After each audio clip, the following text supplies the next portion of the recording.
आज थोड़ी टीज़र देरी से डाली गई क्योंकि उस वक्त तक ये था कि कुछ चीज़ें थी। बुलंदशहर की खबर लगातार आप लोग सुन रहे होंगे, बड़ी अफसोसनाक खबर है। इंस्पेक्टर सुबोध कुमार सिंह जिनको कल गोली मार दी गई वहाँ पे, ये वही इंस्पेक्टर सुबोध कुमार सिंह थे जो दादरी में जो एक अखलाक इंसिडेंट हुआ था, मॉब लिंचिंग, बीफ रखने या खाने के शक पे घर में घुस के भीड़ ने मार डाला था अखलाक को। तब वो इस केस के आईओ थे और उन्होंने जांच की थी पूरे मामले की, और वो सैंपल भी फ्रिज से निकाल कर भेजने वाले फॉरेंसिक लेबोरेटरी में ये इंस्पेक्टर सुबोध कुमार सिंह जी थे। बाद में उनका ट्रांसफ़र कर दिया गया, फिर वो बनारस गए, उसके बाद वृंदावन, और अब बुलंदशहर के सयाना थाने में तैनात थे। और कल उसी भीड़ ने वहाँ पे एक दूसरे मतलब अलग भीड़ थी, उस भीड़ के हाथों उनकी मौत हो गई। तो बड़ा ही अफसोसनाक था ये। हालांकि उसी बुलंदशहर में जहाँ यह हादसा हुआ, करीब उससे 40-50 किलोमीटर की दूरी पर एक इज्तिमा चल रहा था आलमी इज्तिमा कमेटी की तरफ से, जिसमें इज्तिमा मतलब होता है आमतौर पर शरीयत और शरई की जो बातें होती हैं या उसके मसले होते हैं वो वहाँ पे उठाए जाते हैं। और उसमें कहते हैं कि करीब 10 लाख से ज़्यादा मुसलमान इकट्ठा थे। और कल जब ये इंसिडेंट हुआ उसी वक्त ये इज्तिमा ख़त्म हुआ और उनका भी रूट जाने का, गुजरने का वही था। सब अपने घर को लौट रहे थे। तो पुलिस इसलिए भी ज़्यादा परेशान थी कि अगर जो वहाँ पे प्रदर्शन हो रहा था वो और इज्तिमा से लौटने वाले लोगों के बीच में अगर आमना सामना हो गया तो हालात बेकाबू हो सकते थे। हालांकि शुक्र है ऐसा हुआ नहीं, लेकिन इंस्पेक्टर सुबोध कुमार सिंह की मौत हो गई जो बड़ा अफसोसनाक है। तो पहले ये सोच रहा था, लेकिन फिर सुबह से लगातार टीवी पे तमाम चीज़ें चल रही हैं, मैंने सोचा मॉब लिंचिंग के ऊपर एक दिन किसी तरह से आपको अलग से पूरी कहानी ही सुनाऊं, इस देश के जितने भी अलग अलग इंसिडेंट हैं। और बड़ा अफसोसनाक है ये, मतलब हिंदुस्तान की तस्वीर को बड़ा एक बदनुमा दाग है जिसे हम कहें। होना नहीं चाहिए, लेकिन अफसोस कि ऐसा हो रहा है। अब आते हैं आज की कहानी पर। जो आज का कैरेक्टर बिहार में, जैसे मैंने आपको यूपी की कहानी सुनाई थी श्री प्रकाश शुक्ला के बारे में, गैंगस्टर, तो कहते हैं कि बिहार में शायद इससे बड़ा डॉन कोई हुआ नहीं, और जिसकी इतनी ज़्यादा मतलब पॉलिटिकल में भी दबदबा और उसका जो आतंक था वो काफ़ी ज़्यादा था। हालांकि एक तीसरी तस्वीर उसकी पेश की जाती है कि वो एक रॉबिन हुड भी था और सिवान के लिए बहुत काम किया, ये बातें भी कही जाती है। लेकिन अगर क्रिमिनल रिकॉर्ड पर सारी नज़र डालें तो कुछ ऐसे इंसिडेंट हैं जो मतलब दहला देते हैं। मोहम्मद शहाबुद्दीन सिवान के बाहुबली नेता, 2 बार विधायक एमएलए रहे और 4 बार लगातार लोकसभा के एमपी। तो 4 बार लोकसभा और 2 बार एमएलए बिहार विधानसभा में, और जिनके ऊपर 40 से ज़्यादा मर्डर, किडनैपिंग, दंगा, आर्म्स एक्ट, डकैती, ब्लास्ट करना, ऐसे न जाने कितने केस। बट शहाबुद्दीन की पूरी चीज़ बताऊं आपको, और मैं इस कहानी से कैसे जुड़ा हूं ये भी बताऊं, उससे पहले एक कहानी सुनाता हूं आपको शुरुआत की, जिससे आप अंदाज़ा लगा लेंगे कि शहाबुद्दीन किस तरह का क्रिमिनल था। ये बात जो है 16 अगस्त 2004 की है। इत्तेफाक से भी 2-4 दिन पहले मैंने आपको भागलपुर के तेज़ाब कांड की कहानी सुनाई थी, और उस तेज़ाब कांड को जो कहानी थी उसमें आपको पता है कि वहाँ पुलिस किस तरह से क्रिमिनल की आंखों में उनकी आंखें फोड़कर एसिड डाल देती थी और फिर अंधा कर देती थी। तो ये 1979-80 के दौरान में हुआ था। इस चीज़ के करीब 24 साल बाद शहाबुद्दीन को 2 वजहों से सुर्खियां मिली। जो पहली बार आया कि एक बाहुबली नेता, एक क्रिमिनल जो सिवान से उठ के बाहर, जिसकी कहानियां सामने आई, वो 2 इंसिडेंट थी। एक वो इंसिडेंट थी जिसकी कहानी अब मैं आपको सुना रहा हूँ। 16 अगस्त 2004 प्रतापपुर सिवान में एक जगह है जहाँ पे शहाबुद्दीन का घर है। उस प्रतापपुर के आसपास और पूरे सिवान में एक तरह से शहाबुद्दीन का ही बोलबाला हुआ करता था। 2004 तक तो हो चुके, एमएलए के बाद एमपी भी था। तो वहाँ पे एक जो लोकल लोग थे उन सब के ऊपर ये था कि या तो आप उसकी बात मानो या फिर आप पिटो, मारे जाओ। तो सिवान में एक तरह से एक पैरेलल गवर्नमेंट चलती थी और वो शहाबुद्दीन की चलती थी। और पूरे सिवान में शहाबुद्दीन को कोई शहाबुद्दीन या मोहम्मद शहाबुद्दीन का नहीं बुलाता था, वहाँ उसका एक ही नाम था, साहिब। सिवान में अगर कोई साहिब बोले तो इसका मतलब समझ जाइए कि ये शहाबुद्दीन के लिए बोला जा रहा। तो ये कहानी 16 अगस्त 2004 की है। शहाबुद्दीन के कुछ लोग वहाँ पे अलग अलग दुकानों से जाकर रंगदारी वसूल करते थे। तो वैसे ही वसूल करने के लिए एक चंदा बाबू वहाँ के लोकल शख्स हैं, जिनके 4 बेटे, 1 बेटी और पत्नी के साथ सिवान में रहते थे। 4 में से 1 बेटा उनका अपाहिज था।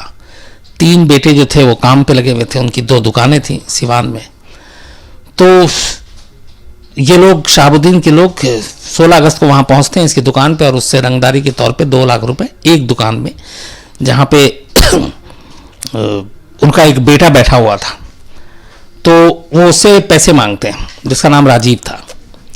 तो राजीव कहता 2 लाख तो है नहीं, 30-40 हज़ार रुपये हैं, उसी में देकर, वो जानता था वो भी कि साहब के लोगों को मना करने का मतलब क्या होता है।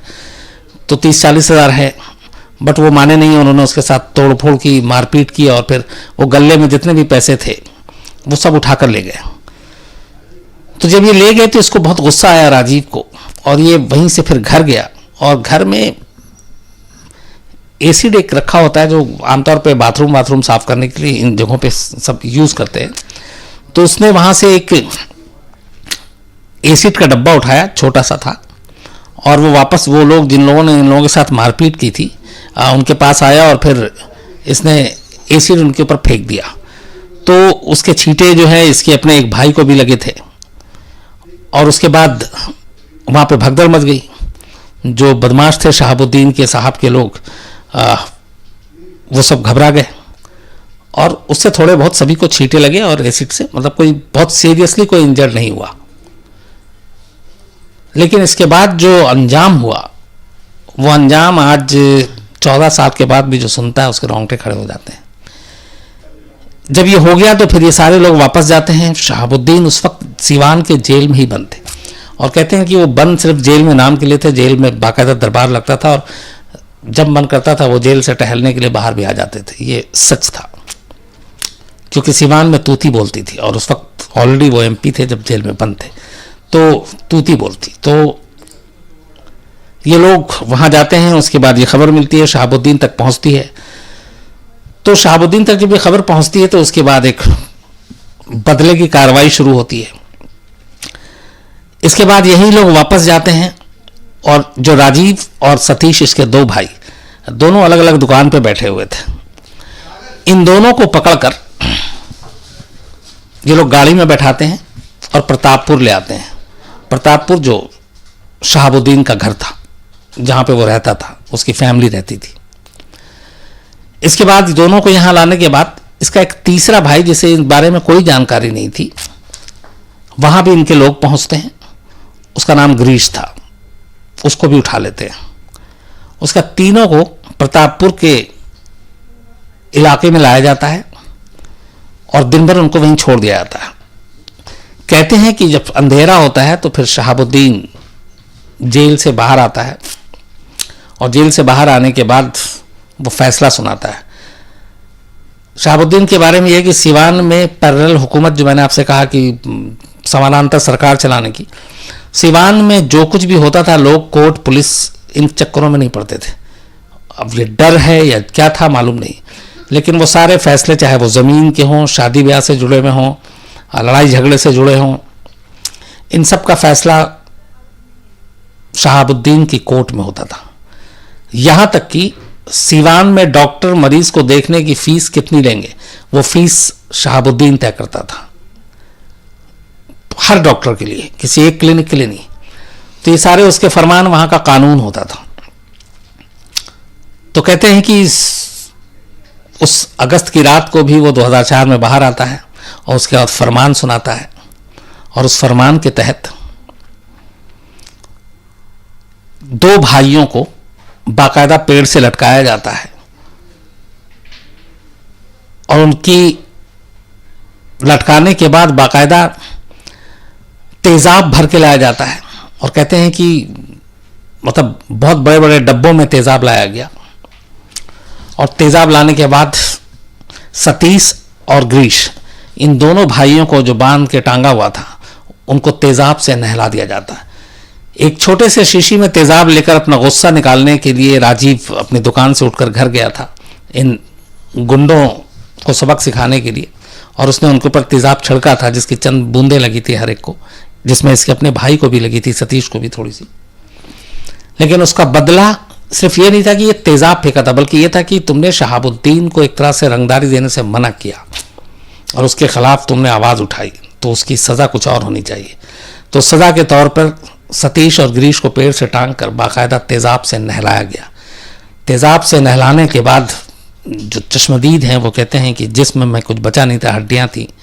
फिर उसके बाद उन हड्डियों के टुकड़े किए गए और उसको ले जाकर कहीं फेंक दिया गया। जो तीसरा भाई था वो इत्तेफाक से, इसमें गिरीश और सतीश जो है ये मारे गए। जो राजेश था उसको इन्होंने वहां पे बांध करके रखा था, चूंकि वो डायरेक्ट उस वक्त मारपीट में शामिल नहीं था और उसको ये था कि इसको भी मार देना है। लेकिन नसीब ये था कि वो एक ट्रैक्टर में कुछ अनाज वनाज जा रहा था उसी प्रतापपुर गांव से, और वो जो है तीसरा भाई उस ट्रैक्टर में छुप गया और वहां से निकल के वो यूपी पहुंच गया। इस तरह उसकी जान बच गई। लेकिन उसने ये सब कुछ अपनी आंखों से देखा उस प्रतापपुर गांव में उस रात, जब उसके दो भाइयों को उसके आंखों के सामने तेजाब से नहलाया गया था। इसको कहते हैं वहाँ पे जो बाद में नाम दिया गया था, एसिड बाथ डबल मर्डर। तो तेजाब से नहलाकर दोनों को मारने का। और ये चश्मदीद था। किसी तरह से इस इंसिडेंट के बाद वो ट्रैक्टर में छुपकर वहाँ से निकला, भागा और बनारस पहुंचा। इस दौरान जो इन दोनों के पिता थे वो पटना गए हुए थे उस दिन किसी काम से। उन्हें पटना में ये खबर मिली कि इनके दो बेटों को मारा गया है, बल्कि उनको ये भी था, तब तक खबर नहीं थी कि तीसरा बेटा भी मारा गया। वो बाद में पता चला कि वो जिंदा है। और कहा गया कि आप लोग यहाँ मत आना सिवान, वरना आपकी पूरी फैमिली को मार दी जाएगी। और तैयारी यही थी। तो इनका एक अपाहिज बेटा, बीवी और बेटी ये पटना में थे। उसके बाद इनका सिलसिला शुरू होता है, कौन ऐसा एमपी, कौन ऐसी पार्टी, कौन ऐसा मिनिस्टर जिसके पास चंदा बाबू जो गिरीश और सतीश के फादर थे उसके दरवाजे पे नहीं गए। लेकिन जैसे ही शहाबुद्दीन का नाम आता था हर आदमी मदद से हाथ खींच लेता था। और इस तरीके से ये केस यूं ही पड़ा रहा, किसी ने कुछ नहीं किया। इसी दौरान ये जो तीसरा भाई बचा, इसने अपने पिता को सारी कहानी सुनाई, क्योंकि उसने लाइव देखा था सब कुछ। तो पिता ने फिर रिपोर्ट लिखाने की कोशिश की, पर रिपोर्ट तक नहीं लिखी गई। पटना के डीजीपी से लेके एडीजी, सिवान के एसएसपी, मंत्री, इवन ये कहते हैं कि वो दिल्ली तक आए और दिल्ली में बड़े नेताओं से मिले उस वक्त कांग्रेस के, बट किसी ने भी मदद नहीं की, क्योंकि शहाबुद्दीन का नाम सामने आया और हर एक डरा हुआ था। इस तरह से धीरे धीरे वक्त बीतता गया और आखिर में जब ये मामला बहुत लंबा तक खिंच गया, लेकिन बाप ने हार नहीं मानी। कोर्ट में भी गए, कोर्ट से भी कहा गया कि कुछ करो। फिर जाकर जो तीसरे चश्मदीद भाई थे और उसकी गवाही, उसके बयान, और जो बिहार में थोड़ा सा साम्राज्य बदला नीतीश कुमार, चूंकि लालू प्रसाद यादव का हाथ था, आरजेडी से सांसद, आरजेडी से विधायक शहाबुद्दीन, और आरजेडी मतलब लालू प्रसाद के बिल्कुल खासम खास तो कोई कुछ करता ही नहीं था। लेकिन उसके बाद जब नीतीश कुमार आरजेडी की सरकार गई तो फिर वहाँ के डीजीपी ने इनिशिएटिव लिया। उसके बाद सारे पुराने केस खोले गए और उसमें ये केस भी आया और बाकायदा चूँकि एक चश्मदीद था उसकी गवाही हुई। उस गवाही के दौर बाद ये जब सांसद थे मिस्टर शहाबुद्दीन साहिब, और ऐसा क्रूर क्रिमिनल, मतलब जिसको कोई नहला के किसी को मार, सोच के भी अजीब लगता है, तो वो सांसद बनकर दिल्ली में सरकारी निवास में पार्लियामेंट सेशन अटेंड कर रहे हैं। सोचिए आप, अजीब, इसे क्या कहेंगे हम लोग। तो फिर मामला ये खुला, सीआईडी को जांच दी गई, गवाही हुई, और तब जाकर 2005 में सांसद रहते हुए बिहार पुलिस की एक टीम आती है और संसद का सत्र अटेंड करके जब शहाबुद्दीन लौट रहा था तो घर से उसको यहीं दिल्ली के सरकारी निवास से गिरफ्तार किया जाता है और ले जाया जाता है, और उसके बाद ये मुकदमा चलता है। और मुकदमा चलने के बाद लंबे समय तक एक तो जो तीसरा भाई बचा हुआ था उसी की जान को खतरा था, उसकी गवाही हो जाती है, लेकिन उसको लगातार धमकियां मिलती हैं। और आखिरी जो भाई बचा हुआ था राजीव, इसके बाद पुलिस प्रोटेक्शन मिलता है चंदा बाबू को और तमाम लोग, उनके पिता को, उनकी फैमिली सीवान लौटती है और एसएसपी को कहा जाता है इनको सुरक्षा दी जाए, तो पुलिस वाले निगरानी करते हैं, सुरक्षा देते हैं। इसकी शादी होती है फिर राजीव की, तीसरे भाई की जो बचा हुआ था। और उधर हाई कोर्ट सज़ा सुनाती है। इसी दो भाई को मारने के इल्ज़ाम में शहाबुद्दीन को उम्र कैद की सज़ा सुनाई जाती है। उम्र कैद की उधर सज़ा सुनाई जाती है, इधर इसकी शादी होती है। शादी होने के बाद 18वें दिन, राजीव की शादी के ठीक 18वें दिन 16 जून 2014, 16 जून 2014 को सड़क पे गोली मार दी जाती है। और वो अकेला चश्मदीद था, और उसने लगातार इससे पहले कोर्ट में हर जगह लिख कर दिया था कि मुझे धमकी मिल रही है, मुझे मार देंगे, और वही होता है, और उसको भी गोली मार दी जाती है। फिर पिता पुलिस स्टेशन में जाते हैं, उनके तीसरे बेटे की मौत थी।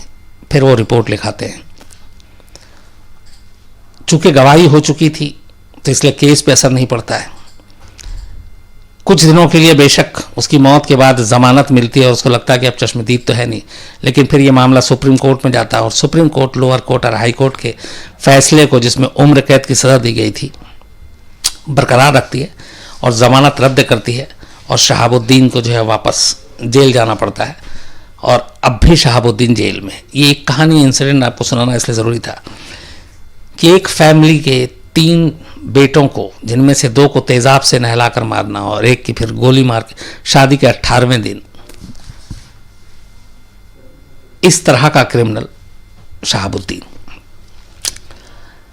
अब शहाबुद्दीन की पूरी शुरुआत कैसे हुई और वो शहाबुद्दीन कैसे बना।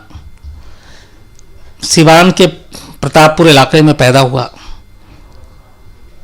अच्छी खासी पढ़ाई की, वो एमए, पीएचडी और यहाँ तक कि एलएलबी का भी एग्ज़ाम दे रहा था। अब जहाँ पे एलएलबी का एग्ज़ाम दे रहा था, वहीं पे मेरी शहाबुद्दीन की कहानी शुरू होती है कि मैं इसमें कैसे स्टोरी को मैंने कवर करने का मौका मिला।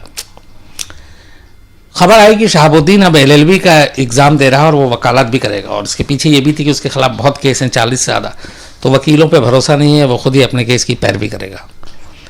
तो ये खबर जब मिली तो हम लोग पहुँचे शूट करने के लिए। बिहार में नकल अब तो थोड़ा कम हो गया, वरना आपको पता है कि 10वीं 12वीं और इन सब के एग्ज़ाम में वहाँ नकल किस लेवल पे होता है। तो उस दौर में भी यही हाल था।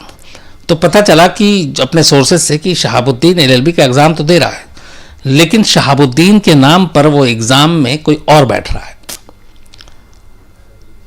एडमिट कार्ड, ये सारी चीज़ें उसके नाम पे, तस्वीर उसकी, लेकिन एग्ज़ाम देने वाला कोई और ये आम बात है।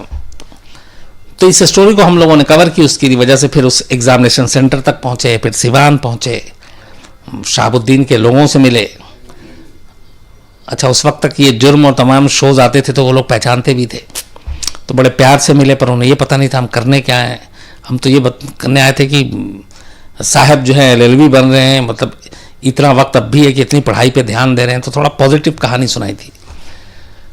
और उसी दौरान सिवान में फिर 2 दिन रुका भी था, और तब पहली बार एक चीज़ पता चली थी जिसका मैंने पहले भी आपको जिक्र किया था कि जब आप पटना से सिवान के लिए जाते हैं या फिर आप यूपी की तरफ से सिवान के लिए जाते हैं, तो बाकी सड़क तब भी उतने अच्छे नहीं थे, लेकिन ठीक ठाक थे। आप आराम से 50-60 की स्पीड में गाड़ी चलाकर निकल सकते हैं, बीच बीच में गड्ढा ज़रूर है।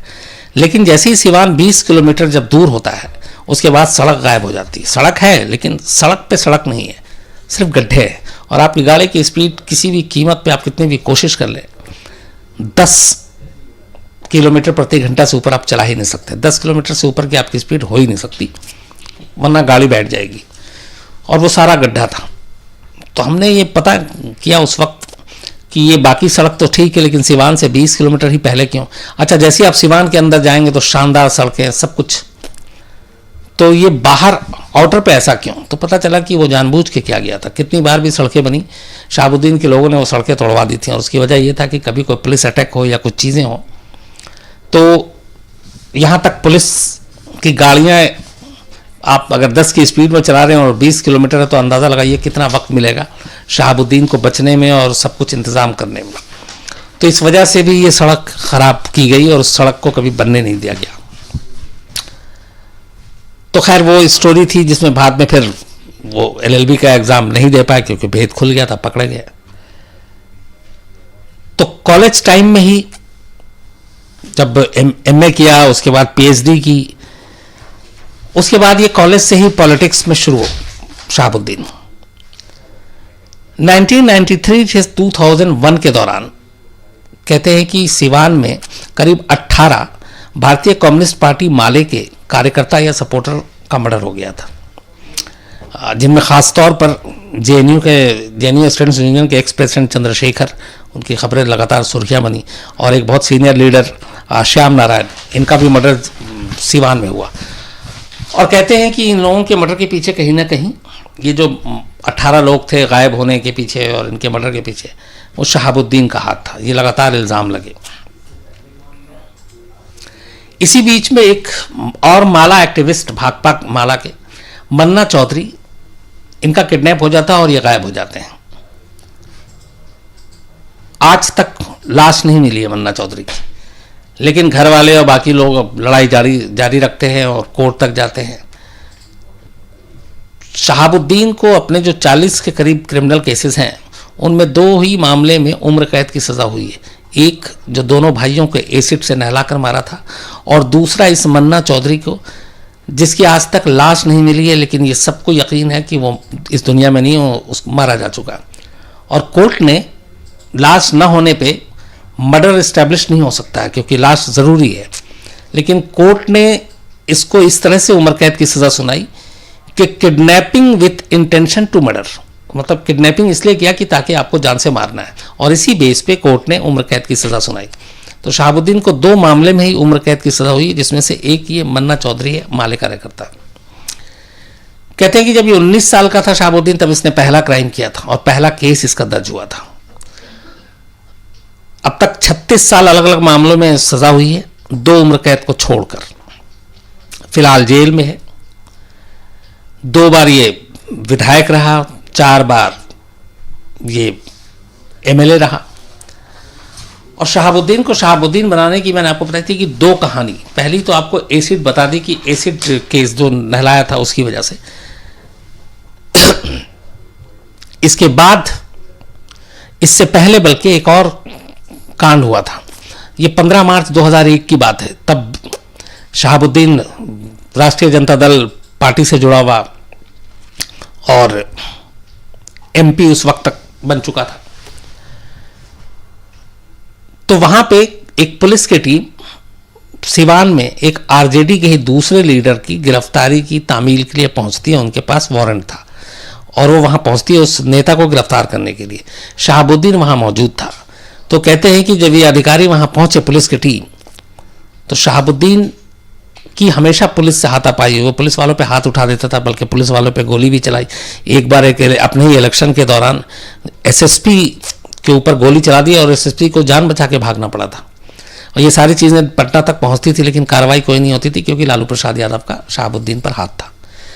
तो 15 मार्च 2001 को एक RJD के ही लीडर को गिरफ्तार करने के लिए पुलिस की टीम पहुंचती है और उनके जो मेन पुलिस अफसर थे उस वक्त, जिनकी अगुवाई में ये टीम पहुंची थी, संजीव कुमार। तो कहते हैं वहाँ पे शहाबुद्दीन मौजूद था और शहाबुद्दीन ने जब देखा पुलिस टीम को और उसने वारंट देखा, तो उसने गिरफ्तारी में मदद करने की बजाय सीधे संजीव कुमार को थप्पड़ मार दिया। वर्दी में उस वक्त वो ड्यूटी दे रहे थे पुलिस वाले, और उनके साथ जो बाकी पुलिस वाले आए थे उनको शहाबुद्दीन के लोगों ने बुरी तरह मारा और बुरी तरह पिटाई की, बहुत सारे जख्मी हुए। और ये पुलिस टीम वापस जाती है। पुलिस टीम में बड़ा गुस्सा था कि एक क्रिमिनल और उसके लोग इस तरीके से ड्यूटी पर उसके ऊपर हाथ उठाते हैं। तो ये बात पटना तक पहुंची। फिर ये हुआ कि इससे पुलिस में बगावत भी हो सकती है। तो तय हुआ कि नहीं, इसको करने के लिए जो शहाबुद्दीन है उसके साथ जो लोग थे, उन्होंने ड्यूटी पे पुलिस पे हाथ उठाया, उनको गिरफ्तार करेंगे और टीम जाएगी। इसके बाद एक बड़ी टीम शहाबुद्दीन के गांव प्रतापपुर पहुंचती है, शहाबुद्दीन और उन लोगों को पकड़ने जिसने पुलिस टीम पे हाथ उठाया था। वहाँ सीन एकदम अलग था। शहाबुद्दीन के लोगों को पता था ये पुलिस टीम आई है। इसके बाद शहाबुद्दीन के लोग फायरिंग शुरू कर देते हैं, जवाब में पुलिस भी फायरिंग करती है। 2 पुलिस वाले और 8 गांव वाले प्रतापपुर के जो शहाबुद्दीन के लोग थे ये मारे जाते हैं। और इसके बाद पुलिस को वहाँ से पहली बार AK-47 जो आर्मी यूज़ करती थी वो गन, नाइट विज़न कैमरा और कुछ पाकिस्तान के मैन्युफैक्चर बने हुए हथियार, ये सारी चीज़ें मिलती हैं। लेकिन शहाबुद्दीन गायब हो जाता है, भाग जाता है। अब इसके बाद जब ये सारी चीज़ें मिलती हैं तो पहली बार ये भी उठता है कि शहाबुद्दीन का जो उस वक्त पुलिस थी उसने अपने एक बयान दिया था कि इस बात की भी जांच कर रहे हैं कि इसका पाकिस्तानी खुफिया एजेंसी ISI से तो कोई लिंक नहीं है, क्योंकि वो हथियार पाकिस्तानी मैन्युफैक्चर थे जो इसके घर से बरामद हुए थे। और वो जो बाकी चीज़ें मिली थी वो सिर्फ आर्मी यूज़ कर सकती थी, ये नहीं, वो भी इसके यहाँ से मिला था। तो ये मामला संगीन हो गया था और इसके बाद पुलिस की टीम पीछे पड़ी और इसको पकड़ने की कोशिश की गई, लेकिन ये उस वक्त तक पकड़ा नहीं गया। और दूसरी बात, फिर सरकार की तरफ से ऐसा था नहीं कि इसको पकड़ा जाए और इसके साथ कुछ किया जाए, तो वो आराम से बचा रहा। बाद में जब वो गिरफ्तार हुआ तो उसको सिवान जेल में रखा गया, लेकिन सिवान जेल में भी जब उसको रखा गया तो कायदे से कहते हैं कि सिर्फ गिरफ्तारी नाम को थी, एक आई वॉश था। हर शाम, खासतौर पर वेडनेसडे और मंडे, ये जेल में अदालत लगाता था। जब ये गांव में होता था तब गांव में ये अदालत लगाता। और जितने भी लोग हैं, अब ये बताइए कि जेल के अंदर है और जेल में कहते हैं कि इन दिनों में जो 2 दिन होता था, लोग कतार लगा के बाहर खड़े रहते थे और वो कि मिलना है और अदालत लगना है और उसमें हमारी सुनवाई होनी है। और बाकायदा जेल प्रशासन पूरी छूट देता था और वो जेल के अंदर एकदम एक अदालत लगाकर शहाबुद्दीन साहब बैठे रहते थे और फिर वो फैसला सुनाते थे। कई बार ऐसे लोगों को रोकने की कोशिश की गई। एक बार पटना बेऊर जेल का मामला था कि वहाँ पे एक जेलर ने हिम्मत दिखाई और उसने कहा कि यहाँ पे कोई आपसे रूल के अलावा कोई मिलने नहीं आएगा। तो कहते हैं कि शहाबुद्दीन, ये FIR में दर्ज है, शहाबुद्दीन ने उसे ये धमकी दी थी कि बहुत दिन हो गया तुझे पिटे हुए, एक बार बाहर आऊँ फिर तड़पा तड़पा कर मारूंगा। इसके ऊपर बाद में FIR दर्ज हुआ।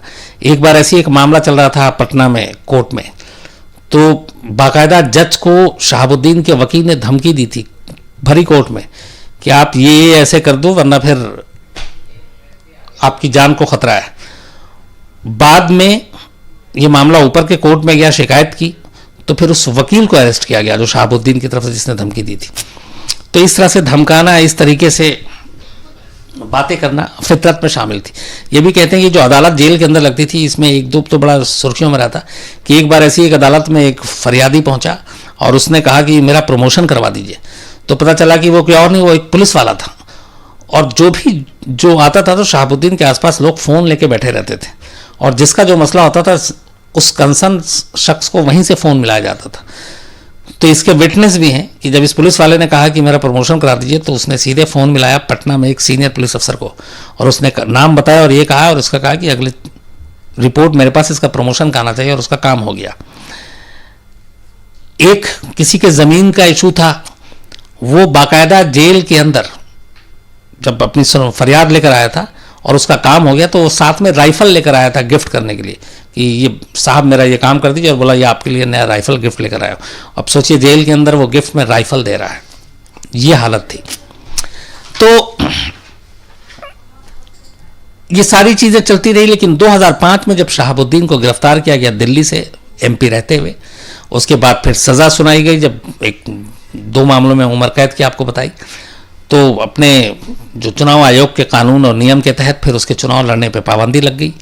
तो लिहाजा जो उसके अगला चुनाव था वो नहीं लड़ा। 2009 में शायद हुआ था जो लोकसभा का चुनाव, लेकिन RJD ने शहाबुद्दीन की बीवी को खड़ा कर दिया सीवान से और लोकसभा के टिकट पे शहाबुद्दीन की जगह, क्योंकि मालूम था कि लड़े कोई भी होगा चेहरा शहाबुद्दीन का। लेकिन तब तक हालात बदल गए थे और शहाबुद्दीन की बीवी जो है वो चुनाव हार जाती हैं।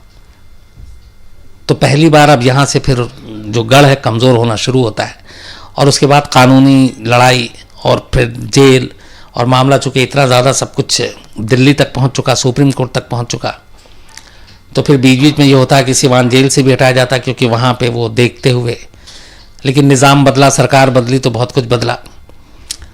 तो फिलहाल अभी भी ये है कि शहाबुद्दीन जेल में है, लेकिन शहाबुद्दीन की जो सल्तनत थी वो पूरी तरह से तो ख़त्म नहीं हुई, क्योंकि कहने वाले अभी भी यही बताते हैं कि सिवान में आज भी जेल के अंदर से उसी की हुक्म और हुकूमत चलती है, और जो होता है वो वही होता है जो वो कहता है।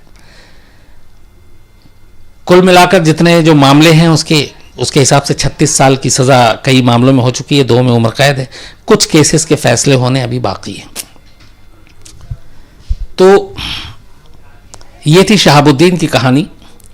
बिहार में ये भी कहते हैं कि शायद इससे बड़ा कोई डॉन नहीं हुआ, और जो एक वक्त ऐसा भी आया था जब पुलिस वाले भी एक साथ हो गए थे शहाबुद्दीन के खिलाफ। लेकिन वही है कि जो राजनीति और अपराधीकरण जब दोनों मिल जाता है तो बड़ा खतरनाक खेल होता है। तो पुलिस वाले चाहकर भी कुछ नहीं कर पाते थे, क्योंकि उस वक्त आरजेडी की सरकार थी, लालू प्रसाद यादव के साथ नज़दीकी थी।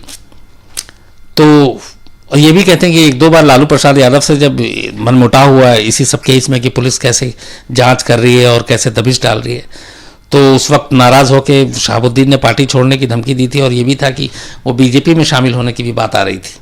लेकिन बाद में फिर लालू प्रसाद यादव खुद सिवान के जेल में जाते थे मिलने और कहते थे ये मेरा छोटा भाई है, और जबकि वो कन्विक्ट हो चुका था और जेल में था, उसके बावजूद भी वो सिवान जेल में मनाने के लिए गए और अंदर जाकर मिले हैं। तो ये हमारे देश में राजनीति और अपराधीकरण का जो गठजोड़ है, ये उसका एक बेस्ट एग्जाम्पल है। तो ये थी पूरी कहानी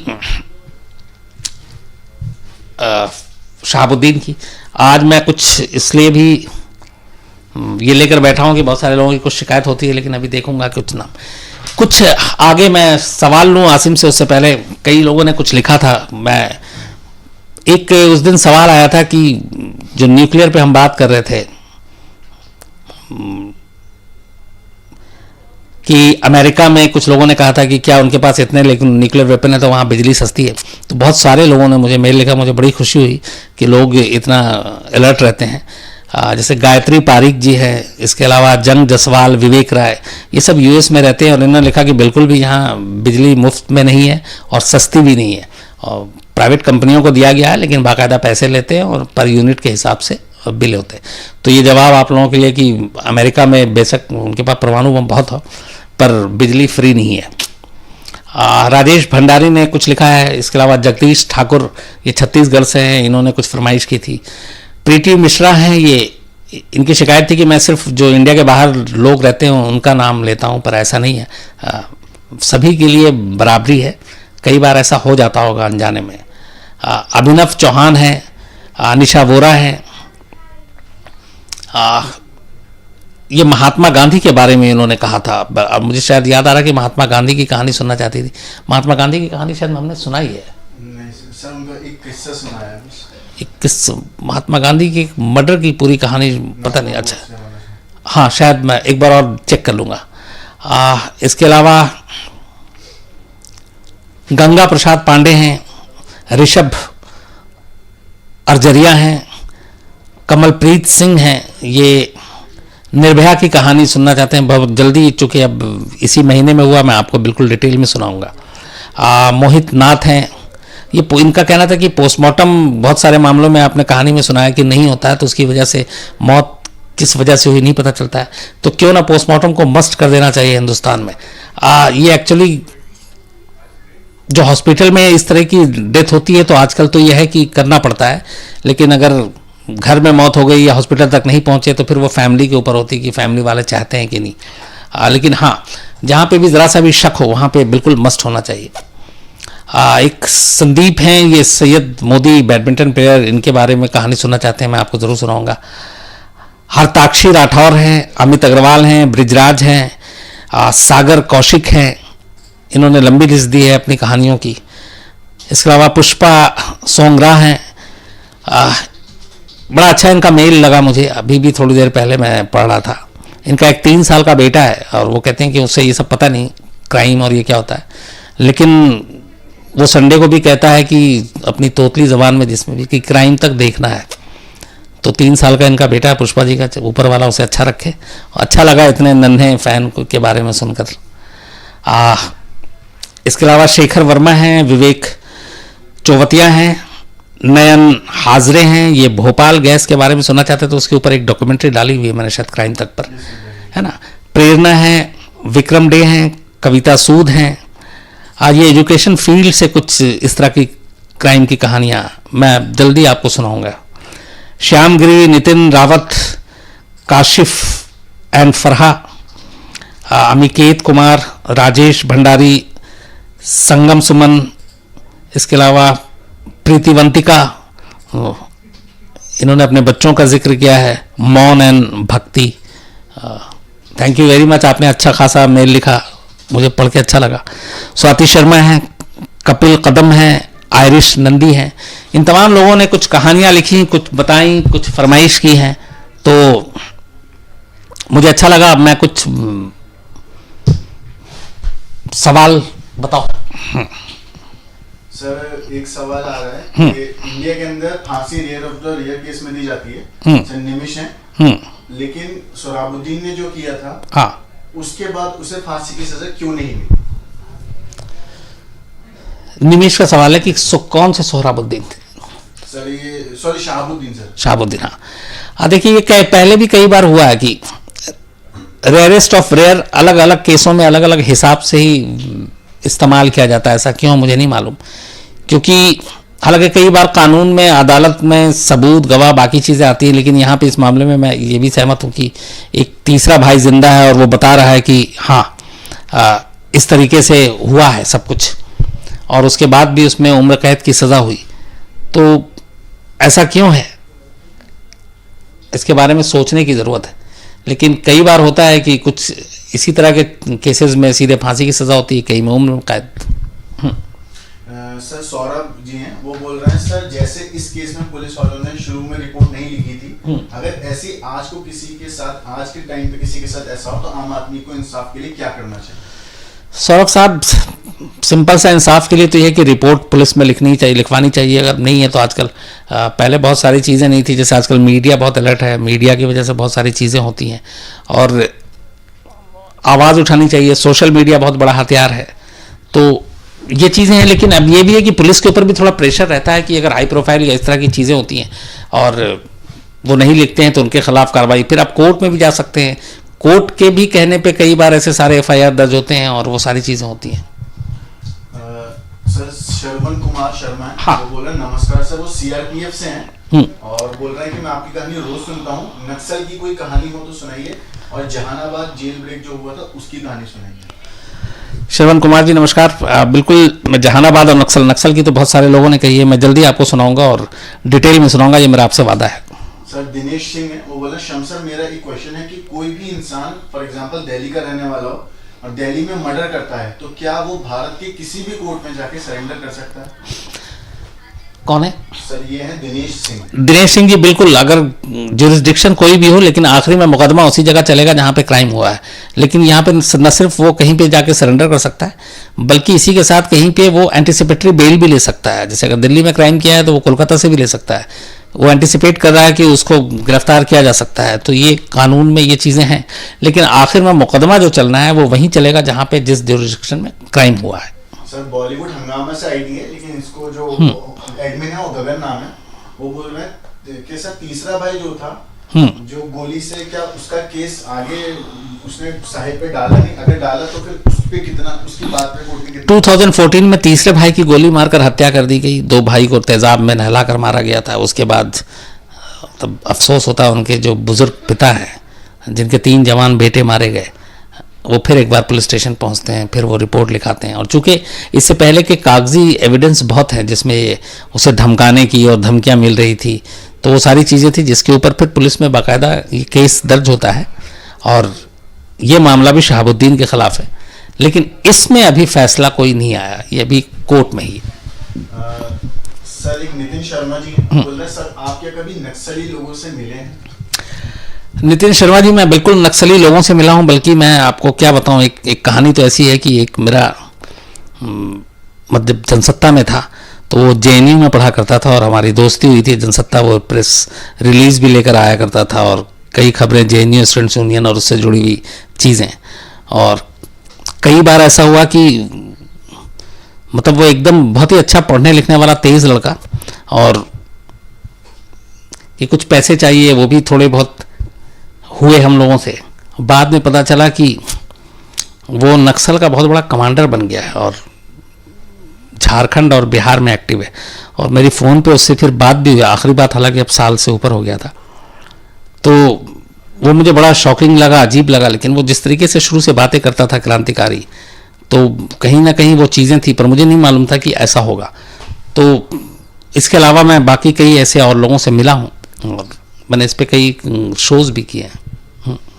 सर शर्विन शलके हैं, पेड क्वेश्चन है कि सर गंगाजल वाले एपिसोड कमाल था। क्या आपको लगता है कि जहां जनता क्राइम से परेशान हुई हो तो उसे क्रिमिनल से कोई सहानुभूति होगी? शर्विन शलके साहब, देखिए जनता परेशान या क्रिमिनल कई सारी चीज़ें होती। पुलिस पब जो भागलपुर में उस वक्त हो रहा था वो जाहिर सी बात है वो ठीक नहीं था, क्राइम बढ़ रहा था, कहीं पे भी रेप हो जाता था, मर्डर हो जाता था। बल्कि उस वक्त मुझे याद है कि जब ये चीज़ें हुई थी और एक इंसिडेंट था उसमें कि जब इंक्वायरी कमेटी बैठी पुलिस वालों के ख़िलाफ़, तो वहाँ के आम लोगों में बहुत गुस्सा था। मैंने आपको उस दिन भी बताया था कि वहाँ के पढ़े लिखे डॉक्टर, प्रोफेसर, लॉयर, टीचर, ये सब भी पुलिस के सपोर्ट में थे और वो चाहते थे, वो उनका मानना था कि जो भी पुलिस ने किया ठीक किया। यहाँ तक कि कुछ महिला संगठनों ने भी वहाँ पे धरना प्रदर्शन शुरू कर दिया पुलिस के सपोर्ट में। ऐसा पहली बार हुआ था। उसमें एक महिला की बात थी और उसने बताया था कि मैं बिल्कुल पुलिस के हक में हूँ, उन्होंने जो किया ठीक किया। उसकी वजह उसने ये बताई कि उसके साथ एक बार वहाँ के कुछ गैंग ने उठाकर गैंग रेप किया था और वो उस प्रदर्शन में जब आई थी तो उसने कहा था कि मैं अपने एक ब्रेस्ट के साथ आई हूँ क्योंकि रेप के बाद मेरा एक ब्रेस्ट काट कर ले गए थे वो। तो वो उसका गुस्सा, वो सारी चीज़ें थी, इसलिए वो सपोर्ट के लिए आई थी। बाकायदा उसने ये पूरी कहानी सुनाई। ये सारी चीज़ें थी, लेकिन फिर बात वही आती है कि हम एक सभ्य समाज, एक जिसमें हम सब ढंग से रह सकें, वहाँ ऐसी चीज़ों का होना कितना सही है या गलत है, इसका फैसला समाज को करना है। क्योंकि अगर चाहे आम लोग कानून हाथ में उठाने लगे या पुलिस अपने पावर से ज़्यादा पावर यूज़ करने लगे या फिर अदालत के बाहर इस तरह से क्रिमिनल को सज़ा देना शुरू कर दिया जाए, तो एक जंगल राज टाइप का माहौल बन जाएगा, फिर चीज़ें हाथ से निकल जाएंगी। तो इसीलिए हम सबको इस सब के बारे में सोचना बहुत ज़रूरी है। सर सदानंद गुप्ता है, वो बोल रहे हैं 6 दिसंबर 1992 सर बाबरी मस्जिद पे कहानी बताइए, पूरी कहानी, जिसमें हमें पता चल सके कि हमने अभी तक अलग अलग वर्जन ही सुनने और देखने को मिले। सदानंद गुप्ता साहब, आप बाबरी मस्जिद के बारे में कहानी सुनने में, आज एक्चुअली उसी में बिजी था, कल भी उसी में रहूँगा। मुझे एक डॉक्यूमेंट्री बनानी है और उसका थीम ही यही है 6 दिसंबर, उस दिन हुआ क्या था। तो मुझे लगता है कि वो कहानी सुनाने की बजाय अगर मैं आपको दिखाऊं उस दिन के हालात, मतलब घड़ी के हिसाब से बढ़ते हुए कि क्या क्या क्या कब कैसे क्या हुआ, तो मुझे लगता है ज़्यादा अच्छा होगा। तो बस 2 दिन वेट कीजिए, जैसे ही मैं शो बना लेता हूँ मैं इसको क्राइम तक पे अपलोड करूँगा और आप लोगों को बताऊँगा भी, और वो आप देखेंगे तो ज़्यादा बेहतर समझ पाएंगे। सर वसीम बारी हैं, वो बोल रहे हैं नॉर्थ ईस्ट की स्टेट्स को इग्नोर क्यों करते हैं? वसीम बारी साहब, मैं बिल्कुल किसी स्टेट को, किसी शख्स को, किसी ज़ात, मज़हब, धर्म, किसी को भी इग्नोर नहीं करता हूँ। सभी से बराबर प्यार है, बल्कि सिर्फ देश नहीं दुनिया से। बस होता ये है कि स्टोरीज़ जो हैं, एक इसमें जहाँ जहाँ मैं इग्नोर करूँ उसको पॉजिटिव भी लीजिए कि शायद नॉर्थ ईस्ट में क्राइम कम हो तो अच्छी चीज़ है, लेकिन ऐसा नहीं है। मैं जल्दी आपको नॉर्थ ईस्ट की भी स्टोरी सुनाऊंगा और कभी ऐसा मत सोचेगा कि किसी को कभी इग्नोर करता हूँ। सर आफाक हैदरी हैं, वो बोल रहे हैं सऊदी अरेबिया से हैं और वो आपके स्ट्रगलिंग फेज के, लाइफ के स्ट्रगलिंग फेज जो था उसके बारे में जानना चाहते हैं ताकि आने वाले यंगस्टर से इंस्पायर हो सकें। आफाक हैदर साहब, मैंने स्ट्रगल बहुत किया लाइफ में, तो और बहुत सारे लोग कहानी सुनना चाहते हैं, मैं ज़रूर सुनाऊंगा, उसी का एक पार्ट होगा। लेकिन कई चीज़ उस दिन, चूँकि बाकी लोग भी सुनेंगे, मेरी फैमिली के लोग भी बड़ा सुनते हैं, तो बहुत सारी पोल भी मेरी खुल जाएगी। लेकिन सच बोलना पड़ेगा तो बोलूँगा, इसलिए थोड़ा हिम्मत जुटा लूँ, फिर एक दिन आपके सामने आता हूँ कहानी लेकर अपनी। सर एक कुमार पांडे हैं, वो बोल रहे हैं please cover the story on Nalasopara, जहाँ पे इलीगल कंस्ट्रक्शन माफिया और वाटर माफिया से पूरे मुंबई को बहुत दिक्कतें होती हैं, स्पेशली नालासोपारा के एरिया में।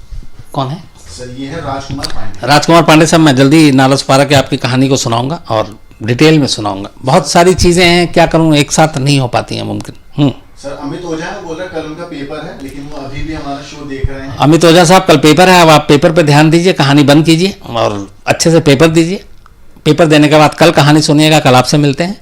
और इसलिए अब आप देखते रहेंगे, आपका पेपर है कल, तो अब मैं अपनी बातचीत भी रोक रहा हूँ। आज वारदात जो है वो बुलंदशहर के ऊपर है, थोड़ी देर के बाद आप करीब 1 घंटे के बाद देख सकते हैं। तो उसमें पूरी जो कहानी है वो यही है कि सिर्फ ये मुट्ठी भर लोगों का काम नहीं था, इसके पीछे एक बड़ी साजिश थी, और अगर वो हो जाता तो पता नहीं कल क्या होता। सर एक पेट क्वेश्चन है लास्ट कि सर जब गुजरात में इतना कुछ हो गया तब कांग्रेस ने बीजेपी सरकार के नेताओं के खिलाफ कुछ नहीं किया, सीबीआई तब कांग्रेस के हाथ में थी, ऐसा क्यों? और अब वो आरोप कौन है? सर शर्मन सिल्के साहब, देखिए जो सीबीआई की बात होती है, दंगे की बात होती है, सरकार की बात होती है, हर वक्त अलग अलग चीज़ें चलती रहती हैं। पॉलिटिक्स थोड़ी सी अजीब सी चीज़ है। ऐसा नहीं, हम लोग जो पार्टी सोचते हैं, कई बार हर दूसरे पार्टी में लोग एक दूसरे के दोस्त भी होते हैं, तो सरकार किसी की वो काम हो जाता है, तो उस वक्त एजेंसी से क्या जांच करवा सकते थे क्या नहीं। सीबीआई एक टूल की तरह लोग इस्तेमाल करते हैं, ये भी हम सब जानते हैं। तो इसके बारे में मुझे लगता है कि हर आदमी, हर शख्स जानता है कब कहाँ किसका किससे क्या लेना देना है, तो इसलिए इसको में कुछ बोलने का मतलब नहीं है। लेकिन इस बारे में फिर कभी बात करेंगे। कल 9 बजे मुलाकात होगी। आज बुलंदशहर इंसिडेंट के बारे में कि पीछे की कहानी साजिश क्या थी, ज़रूर अगर आप देखें, वक्त मिले तो 11 बजे देखिए। और जिन जिन का पेपर है वो बिल्कुल ना देखें टीवी, या वो पढ़ाई पे ध्यान दें। तो कल मिलेंगे रात 9 बजे। तब तक आप लोग हमेशा अच्छे रहें, खुश रहें, और इसी तरह क्राइम तक की कहानियों को देखते रहें, हम लोग के हौसले को बढ़ाते रहें, और जो कमियां हैं उसे बताते रहें। Thank you.